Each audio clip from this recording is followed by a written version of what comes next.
It's bulky. It kind of looks like a Fiat Multipla. It doesn't have an IBIS. This thing right here started my camera career, but it's definitely not a camera for anyone for many reasons. But we're gonna talk about this in another spot.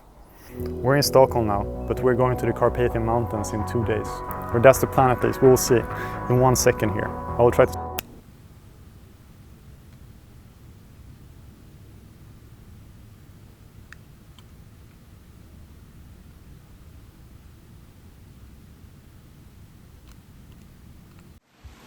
So, 2-year review of the Blackmagic Pocket Cinema camera 4K. 2017 camera, and we're in 2024. That's absolutely bonkers. Why are people still using this camera?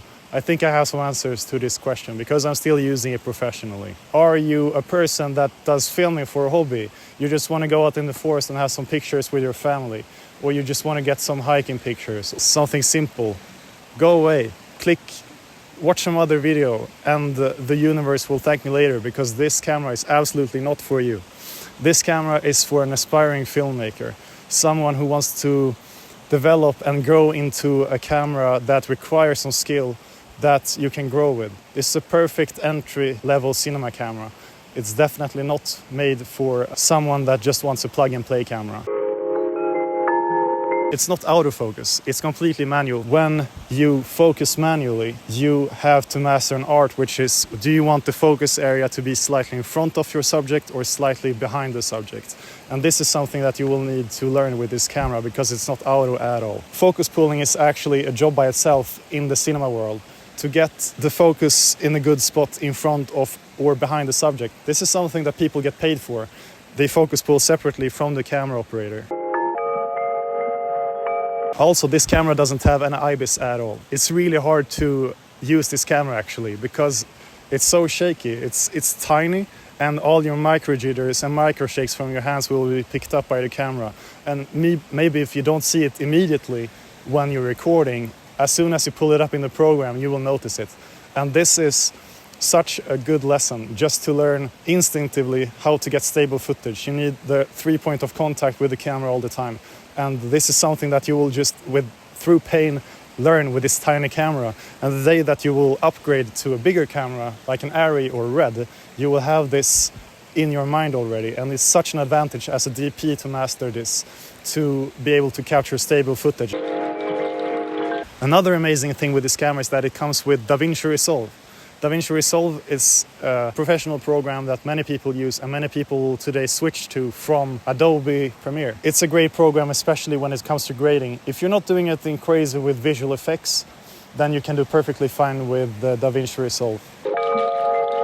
So yes, you can cheat your way past all these things. If you want to be a filmmaker, you want to make great films, you're on this great path where you will be a great filmmaker one day. You can look at the FX3 and you can look at the Lumix cameras. They look really nice, have soft image and really cool people on YouTube using them.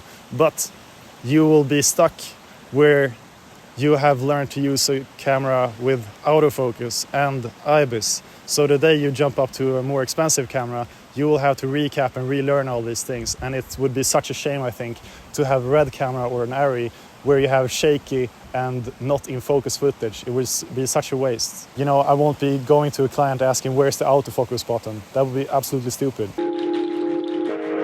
It has a huge screen.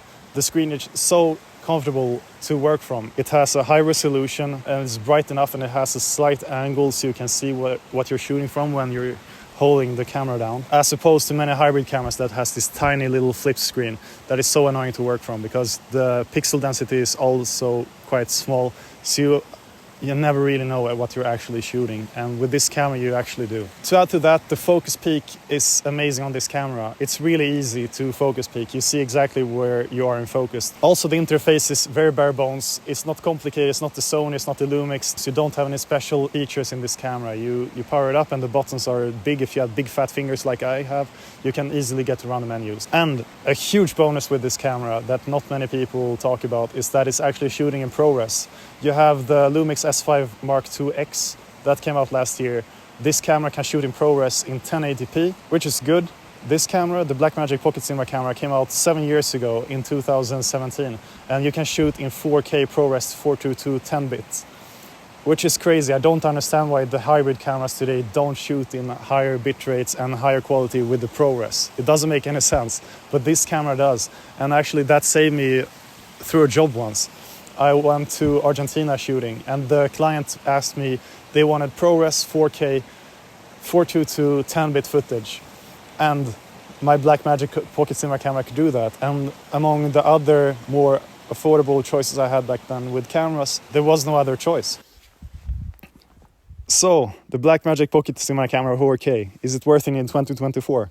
Absolutely, absolutely. Depending on what you want to do. If you're an aspiring filmmaker that's getting started with this, and you want to learn and you want to be great at this job, you want to get into learning focus pooling, how to operate the camera, get stable footage, and then jump up into more advanced cinema cameras, excellent choice.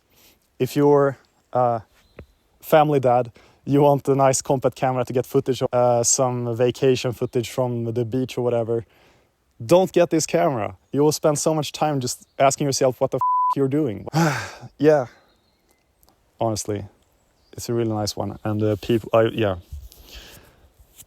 So it depends who you ask and what you want to do with it. So, should we proceed on this trail? I'm going to Bali in 2 days. We're gonna go do another documentary project about plastic pollution. It's a big one. I will bring both the Blackmagic camera and the Lumix S5. Yeah, let's go.